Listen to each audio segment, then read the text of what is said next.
yang sekarang masih perlu mendapat perhatian secara serius adalah dua daerah, Bapak. Yang pertama Tapanuli Tengah, yang kedua Sibolga.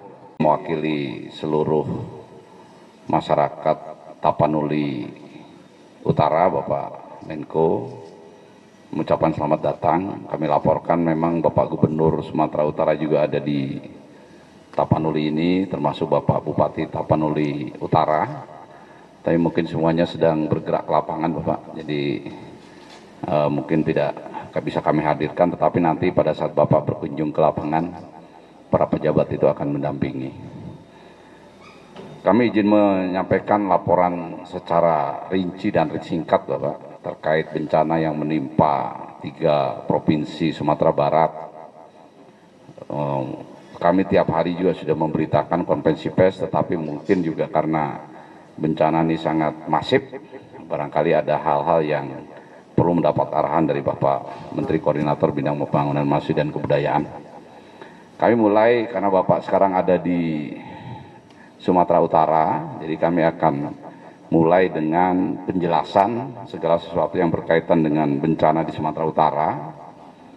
Yang pertama adalah untuk wilayah Sumatera Utara, Bapak.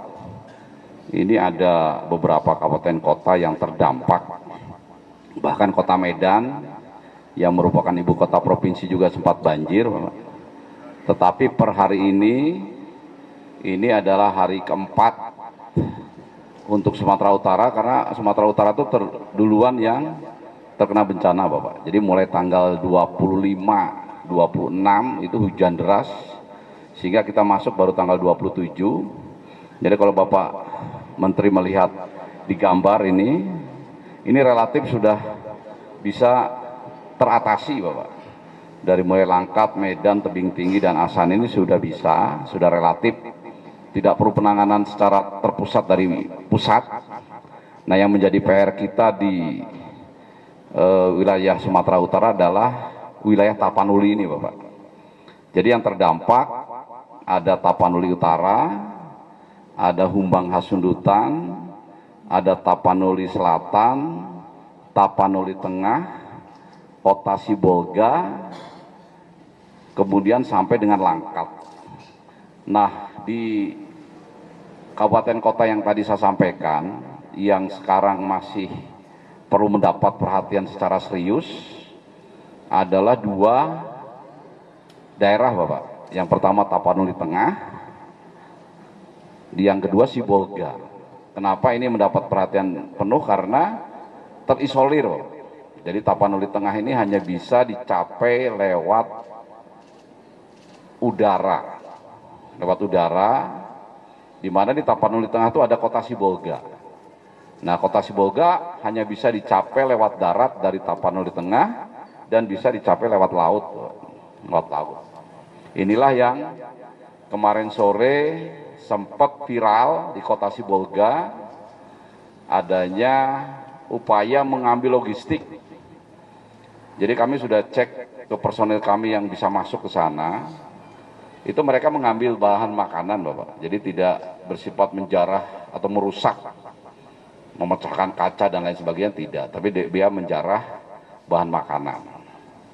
Ya mungkin mereka khawatir, takut karena tertutup dan bahan makanannya terbatas, sehingga itu yang dilakukan. Dan ini yang sebagian viral ke media sosial. Kami juga sudah memberikan penjelasan secara langsung.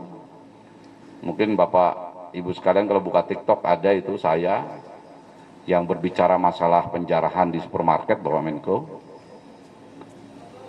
Sebagian kalau di situ yang suka 10.000, yang 5.000 yang menghujat gitu.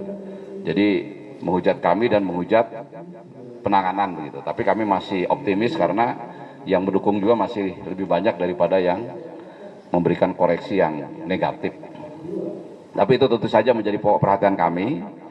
Nah, untuk wilayah Sumatera Utara itu yang meninggal 172 orang, Bapak Menteri. Ini masih ada yang hilang 147 orang. Kemudian yang terdampak ini cukup banyak. Masyarakat yang selamat dan mengungsi.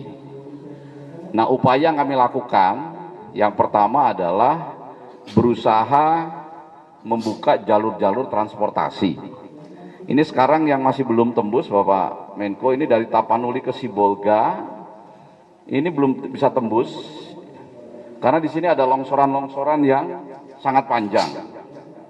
Kalau Bapak Menteri melihat rute ini, sebetulnya rutenya ini pendek, tapi di sini kalau di lapangan praktis sampai 50 km yang tertutup. Nah sekarang dengan Satgas Gabungan TNI Polri ini sudah berusaha membuka, dan menurut penjelasan kemarin sore dari Dandim paling tidak butuh waktu 3-4 hari lagi baru bisa tembus.